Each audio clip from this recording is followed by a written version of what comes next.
entonces estoy bastante familiarizado con estos caminos. Por aquí pasaba mi abuelo, mi bisabuelo, mi familia, y bueno, pues me tocaba un poco también la fibra y colaboré en alguna parte de algún informe y alguna cosa que tuve que hacer para el Ayuntamiento de Mochales, pues colaboré en lo que pude, ¿vale? Entonces lo conozco bastante bien. Venga, comienza cuando quieras. Mochales es este pueblecito, Sigüenza es este, que vemos aquí el grande, que está más o menos por aquí. Sigüenza tiene 29 pedanías, me parece. Mochales es el solito, aquí está la provincia de Zaragoza, Soria, y lo que os digo, el río Mesa va por aquí, es un afluente del Jalón, el Jalón del Ebro. Entonces, Mochales, lo veis aquí, tiene 38 habitantes en el año 2022, apenas 1,5 habitante por kilómetro cuadrado, su presupuesto municipal son 100.000 euros, pero sin embargo forma parte del geoparque de la comarca de Molina, está en Red Natura, su superficie 3.200 hectáreas. Bueno, datos para que conozcáis un poco dónde se encuentra situada. La capital de Guadalajara es este de aquí. Llegar de Guadalajara hasta Mochales pues son casi 1 hora y media, más o menos, para que veamos también las dificultades que tienen estos pueblos de acceder a una serie de servicios o de servicios básicos. Pasa. Bien, un poco de historia. Bueno, es detalles nada más. En 1453 hay una guerra entre el condado de Medinaceli contra el reino de Aragón. El conde de Medinaceli se creía que tenía mucho poder y le declaró la guerra a todo el reino. Entonces en ese año había 5 vecinos en Mochales, que normalmente suele ser la cantidad mínima de vecinos que se tenía en la época para poder ser un pueblo, para tener la categoría de pueblo o de aldea. Por menos de 5 habitantes se consideraba despoblado, por lo menos en esta zona. En otras zonas de la península pues serían otras normas, pero por aquí, si tenías eso, menos de 5 vecinos, 5 casas ocupadas, pues se consideraba que era despoblado. Entonces muchas veces lo que hacían los nobles era, cuando tenían un despoblado, cogían 5 o 6 vecinos de su ¿cómo lo diría?, de su confianza, les mandaba habilitar ese pueblo y entonces tenían o empezaban a regular normas en favor de ese noble y era una manera que tenían como de apropiarse de todo un despoblado, ¿vale? Pero bueno, tenía 5 habitantes, a raíz de la guerra después hubo un primer censo, entonces ya aparece deshabitado y nunca más volvió a estar habitado. Aparece en el catastro del Marqués de la Ensenada como despoblado y en 1875 se desamortiza con las leyes de la desamortización civil en subasta pública. Pasa. Bueno, otro par de apuntes en el catastro, dice que este término es propio del duque de Medinaceli y también dice que a la duodécima dijeron que el prado de pasto, montes y tierra yerma por desidia y naturaleza no dan utilidad alguna por servir solamente para pastar todos los ganados que quieran entrar en el común ducado de Medinaceli y los de la cabaña real y el resguardo. Es decir, que en el catastro del Marqués de la Ensenada queda claro que este antiguo pueblo es un común que se aprovecha entre los pueblos de alrededor y que se puede cultivar alguna parcela, pero principalmente sirve para pastos, ¿vale? Que pueden entrar todos los pastos del ducado y de la cabaña real. Pasa. Bien, y aquí llega lo interesante, el año 1875. Durante siglos, desde 1453 hasta 1875, 400 años, había un equilibrio entre todos los pueblos que rodeaban este común de Modojos y no había ningún conflicto, lo aprovechaban de una manera totalmente normal, tenían sus normas establecidas y no pasaba nada. Sin embargo, llegan las leyes de la desamortización civil de Madoz y le toca el turno en el año 1875, como os digo. Y aparece un anuncio en el boletín oficial de ventas, en el cual aparece el anuncio, es esto de aquí, de que se vende todo el común de Modojos. Este recuadro que veis aquí es este, ampliado, y que os lo voy a leer. Dice: la expresada finca tiene las servidumbres de los caminos públicos siguientes. Primero, de Codes a Anchuela del Campo, y otro desde aquel a Mochales. Segundo, de Balbacil a Mochales, y otro de Balbacil a Mayas. Tercero, de Iruecha a Estables y Anchuela. Cuarto, de Turmiel a Iruecha y Mochales. Y la colada de ganados para el río Mesa por el Riatillo, de 45 varas de latitud. Y otro al Codiño desde la loma del Riatillo. Otro desde la dehesa de Codes hasta la Pila del Santo. Otro desde el Puntal a la Fuente Techada, que no se incluyen en la tasación. O sea, en el anuncio de subasta de 1875 ya te dicen que estos caminos no se incluyen en la tasación. como así bien la ermita de San Bartolomé y parideras enclavadas en la propiedad particular de dicho terreno, de forma que el objeto de dicha tasación es el terreno baldío y el aprovechamiento de pastos de lo que se cultiva, y un sitio derruido de molino llamado el Paso del Reatillo. Queda totalmente claro que cuando se desamortiza este común de Modojos no se incluyen los caminos, y que los caminos siguen siendo públicos, pero esto es de 1875, no es de hace 5 ni 6 años. Pasa, a ver. Entonces, ese año, el 18 de septiembre del 75, de 1875, un vecino de Mochales compra el común de Modojos, y lo compra previo acuerdo con los pueblos de Balbacil, de Codes, de Turmiel y de Iruecha, junto con Mochales, que son los pueblos que rodeaban ese común. Es decir, entre todos se juntan, ponen la quinta parte cada uno y luego se lo reparten, ¿vale? 40.026 pesetas costó el común de Modojos, casi nada, 240 euros. Entonces, una quinta parte de Turmiel y de Mochales es comprada por vecinos, es decir, cada pueblo se organizó luego internamente de una manera. En unos lo comprarían desde el ayuntamiento, con lo cual pasaría a ser público, y en otros fueron los vecinos, un grupo de vecinos, el que decidió juntar el dinero, y entonces pasa a ser privado. Pues bien, en Turmiel y en Mochales ocurrió esto, mientras que en Codes, Balbacil y Iruecha es comprada por vecinos, pero la ceden al ayuntamiento. ¿De acuerdo? Aquí está la titularidad pública. Vale, pues la finca de Caza, que luego os contaré de ella, es la que forman estos dos pueblos privados, la parte privada de esos dos pueblos, de Turmiel y de Iruecha, y de Mochales, perdón. Este es el anuncio de la portada de la escritura. Bueno, pues esto muy bonito, de la época del 18 de septiembre del 75. Pasa. Aquí tenéis el límite, el río Mesa, que hace frontera, viene por aquí, hace frontera entre lo que era el señorío de Molina y el ducado de Medinaceli, y el pueblo de Modojos era esta parte, que es la de Turmiel, esta, que es la que se queda Mochales, la de Iruecha sería esto, este redondel, la de Codes, pues por aquí, cortaría por aquí, y la de Balbacil es este de aquí, ¿vale? Sería más o menos pues este redondel de aquí, ¿vale? Y como veis, cada color es un camino, ¿vale? Y está atravesado por este, por este, por este, por este, por este, bueno. Pasa. Bien, entonces se vende en 1875 y llegamos a la edad moderna, como quien dice. En 1974 se crea una finca de caza, se pone de moda el tema de la caza mayor. En estos pueblos nunca ha habido, hasta hace pocos años, caza mayor, ¿vale? Es algo que todavía se recuerda cuando apareció el primer jabalí, cuando apareció el primer corzo, cuando apareció el primer ciervo, y eso es muy importante porque nos pensamos como que siempre ha sido el mismo modelo de caza, la montería, las batidas y tal, y eso no es así. Antes se cazaba, caza menor, se juntaban todos los vecinos de los pueblos, se hacían una batida, los ojeos típicos, y participaba todo el pueblo, ¿vale? Eran batidas de caza, pero de caza menor. Bien, se crea la finca de caza con dos partes, la de Turmiel y la de Mochales, que habían sido privadas. Consecuencias, pues para que no se escapen los animales se hace un vallado perimetral, excepto en una zona de roquedos que dan al río Mesa. ¿Por qué no se pone ahí? Pues porque es una pared vertical y la gente, como nunca ha habido aquí caza mayor, pues dijeron, aquí los animales no se pueden escapar. Mentira, porque trajeron a Ruiz, en los años 80 trajeron a Ruiz, que es una especie que vive en el norte de África, se ha introducido en la zona de Murcia. El arruí es parecido a la cabra montés y lo primero que hizo fue escaparse por esa zona, ¿vale? El arruí pensaban que no se iba a escapar y se escapó. Entonces ahora tenemos una especie invasora en la zona también que se ha intentado controlar, pero bueno, que crece, que está en esos pueblos, entre Maranchón, Mochales y alrededores.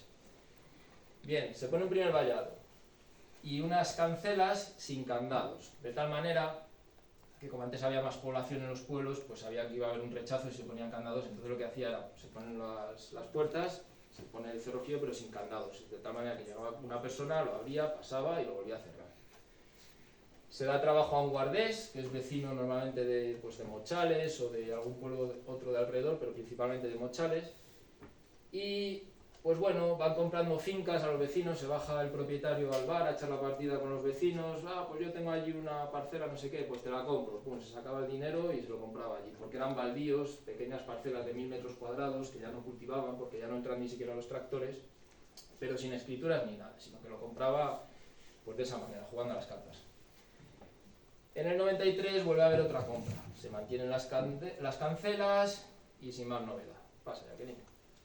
Aquí veis una foto de esos cortados, no sé si se ve muy bien, yo desde aquí no lo veo, pero bueno, son verticales, el río Mesa pasa por aquí debajo, subir hasta aquí arriba pues es muy difícil para las personas sobre todo, pero los animales ya sabéis, si conocéis pues cómo se mueven las cabras y los arruís y todo esto, pues es que esto para ellos es un paseo, ¿vale? Por aquí tienen incluso sus propias sendas y bueno, que se escaparon por ahí.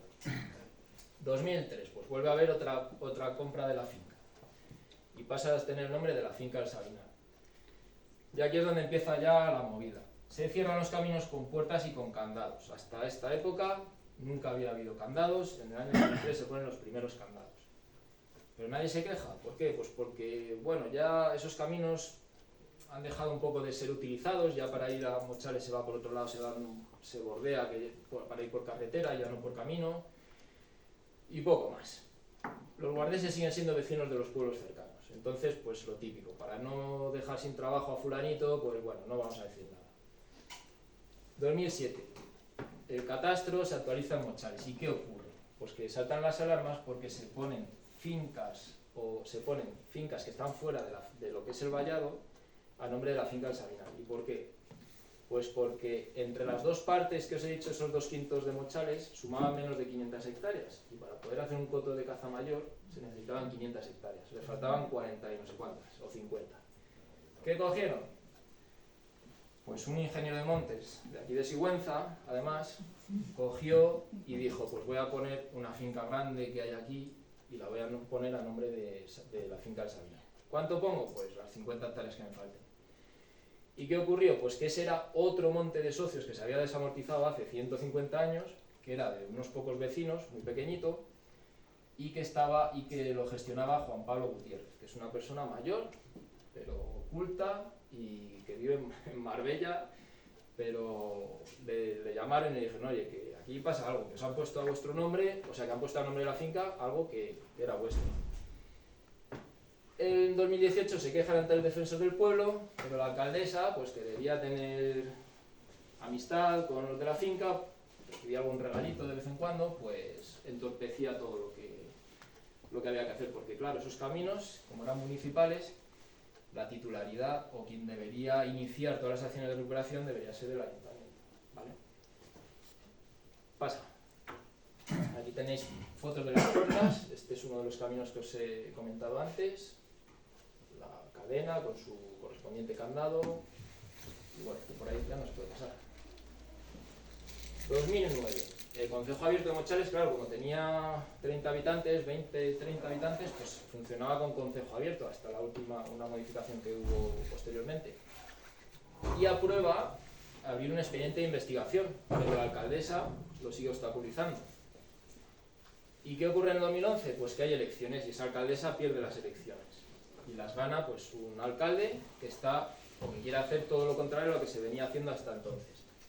Lo primero que hace es una resolución de expediente de investigación en poco tiempo y decide en ese expediente la conclusión es que los caminos son públicos. La finca del Sabinar recurre la resolución del expediente ante el juzgado de lo contencioso. Se produce una primera sentencia a favor del Ayuntamiento de Mochales, sin costas, ¿vale? O sea, el Ayuntamiento ha tenido que pagar hasta aquí, aunque haya ganado, pagar su abogado, informes y todo lo que sea. Vuelven a recurrir ante la comunidad autónoma, ante el contencioso de Albacete, aquí en Castilla-La Mancha tenemos en Albacete. Vuelven a sentenciar a favor del Ayuntamiento, sin costas tampoco. Y al final esta última sentencia pone fin a la vía administrativa del expediente de investigación, ¿vale? Esto es del expediente, que lo ha iniciado el nuevo alcalde para un simple expediente, ¿vale? Pasa, Jacqueline. Otra imagen de la puerta principal. Un año después, que se había puesto la vía administrativa del expediente, se inicia otro expediente para recuperar. El primer expediente es para declarar público y el segundo es para recuperar, porque claro, se encontraban los caminos con esa puerta, tienes que hacer un nuevo proceso. Lo recurre otra vez, la finca Sabinas vuelve a recurrir ante el contencioso. Otra sentencia a favor del Ayuntamiento de Mochales. Lo vuelve a recurrir ante Albacete. Vuelve a ganar el Ayuntamiento de Mochales. Y se pone fin a la vida administrativa. Y lo siguiente que hace el Ayuntamiento es inscribir en el registro de la propiedad a nombre del Ayuntamiento esos caminos. Y esto de aquí es lo que nos llamó también mucho la atención, que es el primer caso en toda la comarca de Molina de Aragón que se ponía un camino, se inscribía un camino en el registro de la propiedad a nombre de un ayuntamiento. Cuando llegaron allí, los técnicos dijeron, qué novedoso. Es la primera vez. Siempre hay una primera vez para todo. Pues bueno, fijaros todo el esfuerzo, son 2 años, bueno, más años desde entonces, un montón de informes, un montón de cosas, pero todavía no hemos abierto las puertas. Pasa que otra imagen, bueno, era un poco por, como es todo texto, pues he metido alguna foto así de vez en cuando. 2015, jornada de apertura de las puertas, ¿eh? Empezó en el 2011 el expediente de recuperación, 2015, el 1 de abril. El 1 de abril. Nos juntamos allí, yo que sé, unas 30 personas más o menos, un poco animadas porque se iba a hacer algo que era histórico. Fijaros, se habían inscrito por primera vez unos caminos a nombre de un ayuntamiento en el registro de la propiedad de Molina de Aragón. Y bueno, pues fuimos allí y lo que nos encontramos es a Juan Pablo, que era concejal, con el alcalde, peleándose contra un abogado, un ingeniero, el responsable de la finca, el peón que tienen allí, 2 o 3 patrullas de la Guardia Civil delante de la puerta para que nadie pudiera entrar dentro. Cuando había ya una sentencia, o 4 o 5 sentencias de que esos caminos tenían que abrirse, pero la Guardia Civil estaba protegiendo la propiedad de dentro. Pero estaban haciendo nada más delante del camino, la puerta, delante de la puerta que cerraba esos caminos. Como siempre, pues bueno, sacamos algo. Estábamos yo tendría 32 años, era joven, más joven que ahora, ya hace casi 10. Fui con otras personas, otras personas más jóvenes también, y pues, lo típico, hacer alguna foto, lo que sea. Vino la Guardia Civil a identificarnos, ¿vale? Por si acaso, no sé, pero es ese choque de que los que están haciendo algo mal son otros, no nosotros, pero bueno. Se había aprobado hacía poco la ley esta mordaza y esas cosas, pues bueno. Bueno, 2 años hasta que se resuelve, porque claro, ese día no pudieron abrirlo, porque llegaron allí los ingenieros, los abogados de la finca dentro y dijeron que había un problema con el catastro. Es que el catastro tiene muchos fallos, cuando veis los visores del catastro, muchas veces no van por donde tienen que ir, están movidos, lo que sea, y alegaron eso y no pudieron abrirlo. Entonces, 2 años después, se consiguió resolver ese problema en catastro. Hubo que hacer informes, que aquí es donde participé yo sobre todo, para mover unas fincas, unos límites, no sé qué, no sé cuántas. Bueno. Y justo cuando se consigue esto, los dueños dicen, va, pues la vendo, la finca otra vez, otra vez. ¿Vale? Pues estas cosas que hacen los ricos cuando les sobra el dinero. Que pierde valor. Sí, pierde valor. Bueno, las sentencias siguen siendo firmes. Y bueno, pues vuelven a poner otra demanda en el juzgado diciendo que los caminos son propiedad privada, pero ya nada, se produce otro juicio. Fijaros, los nuevos propietarios vuelven a abrir otra vía judicial y se vuelve a producir otro juicio, pero nada, ya como que desistieron y ya llegaron a un acuerdo con el ayuntamiento, pusieron unos pasos canadienses, que tampoco creo que sea la solución idónea, porque si tú vas con un animal lo tienes que coger en brazos o cosas así, y además en la escritura de venta del 1875 pone que también si tú tienes un ganado puedes entrar dentro a pastar con tu ganado, a las tierras yermas, ¿vale? Entonces ese derecho se pierde poniendo estos pasos canadienses. ¿Qué pasa, Jacqueline? Sí queda una diapositiva, creo. Bueno, entonces las conclusiones al final es que son procesos judiciales largos y caros para ayuntamientos con poco presupuesto. Acordaros, son 100.000 euros de presupuesto anual, se tiene que pagar abogados, peritos. Dificultad de los ayuntamientos pequeños para realizar un inventario de caminos públicos donde quede reflejado que esos caminos son de titularidad pública. Lo típico de siempre, escasez de recursos, ausencia de personal, tienen un secretario, si acaso no sé de dónde venís, de qué zona sois, pero a lo mejor hay otras partes de la comunidad autónoma de España donde hay más recursos en los ayuntamientos, pero es que aquí somos pueblos muy pequeños, la España vaciada que se llama, donde este pueblo puede ser de los más grandes de la zona, 20-30 habitantes. Los de alrededor son más pequeños todavía, y son pedanías incluso. El pueblo que os he contado tiene 4 habitantes y no tiene ayuntamiento, depende de Maranchón, de otro pueblo más grande. Pues la indefensión que tenemos muchas veces es abismal, es brutal. Entonces, las mancomunidades tienen un arquitecto, pues bueno, pero no hay no hay técnicos prácticamente, un secretario que lleva 5 o 6 pueblos a lo mejor. Tiene que contratar empresas para que les hagan todos los servicios y bueno, pues lo que os digo, la indefensión que tienen es muy grande. La inscripción en el registro de la propiedad luego, pues ya es la que otorga propiedad, pero bueno, es que para que llegara a este punto, pues todo lo que hay que hacer es mucho. Necesidad de ayudas de Diputación en la Junta, pues sería ideal, pero no las hay. Y bueno, el asesoramiento técnico al secretario sería también pues muy importante para que los secretarios tengan conciencia de que eso es público, de que hay que hacer un inventario, de que hay que inscribir luego en el registro de la propiedad, alcaldes y concejales también. Y bueno, poco más, esto ya sería, pues son cosas como que el mundo ideal que me gustaría que ocurriera, ¿vale? Y nada, muchas gracias. Y había una foto aquí, ¿no? ¿Se ha borrado? Ah, Juan Pablo, este es la persona que se ha trabajado todo el tema para poder conseguir la apertura de esos caminos desde Marbella en Morchales. ¿Vale?